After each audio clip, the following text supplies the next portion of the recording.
Makanan adalah kebutuhan utama manusia, sumber energi dan kebahagiaan dalam hidup kita. Namun, tahukah kalian, tidak semua makanan yang tampak segar dan lezat selalu aman untuk dikonsumsi. Pencemaran makanan, baik dari bahan kimia, mikroba, maupun limbah berbahaya, menjadi ancaman tersembunyi yang dapat merugikan kesehatan kita. Apa yang sebenarnya terjadi di balik layar produksi makanan? Bagaimana pencemaran ini mempengaruhi kita, mulai dari dapur hingga lingkungan sekitar? Mari kita telusuri lebih dalam tentang isu penting ini, karena setiap gigitan yang kita ambil memiliki cerita. Pencemaran makanan adalah kondisi di mana makanan terkontaminasi oleh zat atau organisme yang dapat membahayakan kesehatan manusia. Kontaminasi ini dapat terjadi selama proses produksi, pengolahan, penyimpanan, distribusi, atau penyajian makanan. Pencemaran makanan dapat dibagi menjadi 3 jenis utama. Yang pertama, pencemaran fisik, di mana kehadiran benda asing seperti rambut, serpihan kaca, logam, atau plastik terdapat dalam makanan kita. Kedua, pencemaran kimia, yaitu berupa adanya pestisida, logam berat, bahan penguat berlebihan, atau bahan kimia berbahaya lainnya. Dan yang ketiga adalah pencemaran biologis, di mana kontaminasi oleh mikroorganisme seperti bakteri, virus, jamur, atau parasit yang dapat menyebabkan keracunan pada makanan atau menyebabkan infeksi.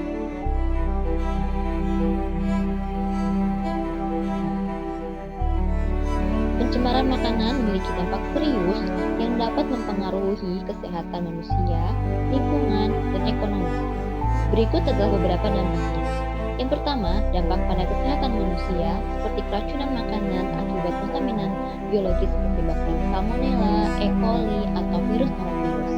Lalu menyebabkan gangguan pencernaan seperti diare, mual, muntah, dan sakit perut. Lalu terjadi juga penyakit kronis dalam jangka panjang terhadap bahan kimia yang berbahaya seperti logam berat, pestisida, atau zat aditif berlebih dapat menyebabkan kanker, gangguan saraf, atau kerusakan organ. Alergi yang diakibatkan bahan kimia tertentu atau kontaminan biologis bahkan juga menyebabkan kematian, di mana dalam kasus pencemaran berat atau keracunan akut terutama pada kelompok rentan seperti anak-anak dan lansia. Yang kedua, dampak pada lingkungan seperti degradasi tanah dan air, di mana limbah makanan yang tercemar atau residu kimia dari produksi makanan dapat mencemari lingkungan.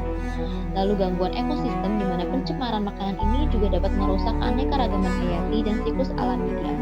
Yang ketiga, dampak ekonomi, seperti biaya kesehatan akan meningkat karena akibat perawatan medis untuk menangani penyakit terkait pencemaran makanan.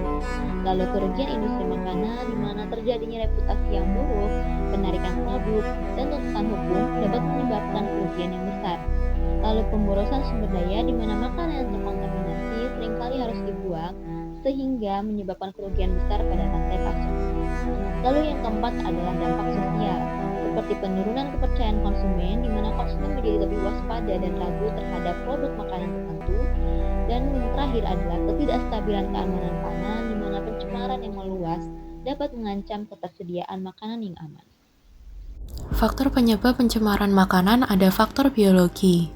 Yang pertama, pada saat membuang sampah tetapi tidak mencuci tangan setelahnya, kemudian langsung menyentuh peralatan makan atau bahan makanan, sehingga dapat menyebarkan patogen melalui benda yang disentuh. Yang kedua, memakai alat pemotong yang sama untuk memotong daging, sayuran, dan bahan matang. Mikroba dapat berpindah dari daging melalui alas pemotong dan pisau jika peralatan tersebut tidak dicuci di sela-sela pergantian bahan makanan. Yang ketiga, menyimpan bahan mentah dan matang di tempat yang sama. Bahan mentah seperti daging dapat mengandung mikroba. Mikroba tersebut dapat tersebar di dalam kulkas apabila makanan matang yang disimpan tidak dimasukkan ke dalam wadah yang tertutup dengan rapat. Yang keempat, menyentuh bahan makanan dengan tangan yang kotor, sehingga mikroba berpindah dari tangan ke permukaan makanan. Yang kelima, preparasi makanan yang kurang higienis. Yang keenam yaitu penyimpanan makanan dengan suhu yang kurang tepat. Selanjutnya, faktor penyebab pencemaran makanan secara fisik. Misalnya, apabila talenan plastik tergores pisau dapat menghasilkan mikroplastik yang dapat masuk ke bahan makanan. Kemudian, terdapat faktor penyebab pencemaran makanan secara kimia. Yang pertama, adanya pestisida yang menempel pada sayur dan buah-buahan. Yang kedua, residu bahan kimia seperti sabun yang menempel pada peralatan makan. Ketika kita mengalami keracunan makanan, terdapat beberapa hal yang bisa kita lakukan untuk meredakan gejala dan mempercepat proses pemulihan. Pertama, banyak minum air putih. Saat mengalami keracunan makanan, tubuh akan kehilangan banyak cairan karena diare dan muntah, sehingga kita dapat terus minum air putih atau larutan oralit untuk mencegah dehidrasi. Kedua, istirahat yang cukup. Kita dapat berbaring dan istirahat di tempat yang nyaman, serta hindari aktivitas yang terlalu berat. Ketiga, hindari makanan padat. Untuk sementara waktu, hindari makanan padat dan mulai mengonsumsi cairan bening seperti air putih, jus buah tanpa ampas, atau kaldu bening. Setelah gejala mulai mereda, kita dapat mencoba makanan yang lembut seperti bubur atau pisang. Terakhir, jangan sembarangan minum obat. Jika gejala tidak kunjung membaik atau semakin parah, segera konsultasikan dengan dokter serta dilarang minum obat tanpa resep dokter. Cara mencegah pencemaran makanan. Yang pertama yaitu kebersihan diri. Kebersihan diri ini dimulai dari mencuci tangan dengan sabun sebelum dan sesudah mengolah makanan, memakai pakaian bersih, dan menjaga kebersihan kuku dan rambut. Yang kedua yaitu kebersihan peralatan.